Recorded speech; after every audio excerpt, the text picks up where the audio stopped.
கர்த்தருடைய பரிசுநாமத்துக்கு ஸ்தோத்திரம். ஊழியம் செய்த குடும்பம், ஊழியம் செய்யாத குடும்பத்தையும் நான் திங்கக்கிழமை பார்த்தேன். திங்கக்கிழமை கடையத்துக்கு போயிருந்தேன். கடையத்தில் அந்த ஐக்கியமாக இருக்க குடும்பம், உதவி ஊழியத்தை செய்த குடும்பம், அவங்க ஐக்கியத்துலேயும் ஐக்கியமாக இருக்காங்க, குடும்பத்துலேயும் ஐக்கியமாக இருக்காங்க. ஆண்டவர் அவங்க குடும்பத்தில் இருக்க ஆசீர்வாதத்தை நான் பார்த்தேன். இப்போ தம்பி சொன்ன மாதிரி ஊழியம் செய்தவங்களுக்கும் ஊழியம் செய்யாதவங்களுக்கும் வித்தியாசத்தை நாங்கள் இப்போ வசனத்தில் செய்தியில் தான் கேட்டோம். நான் திங்கக்கிழமை நேரே பார்த்தேன்.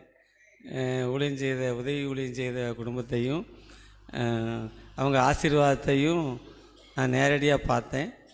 அதனால் நம்ம எல்லாருமே ஊழியம் செய்ததுக்கு ஆண்டவர் நம்ம கேட்போம். ஆண்டவர் நம்மளை ஊழியத்தில் நடத்துவராக. ஆமென். வல்லமை மிக்கவர் செயல்கள் பல எனக்கு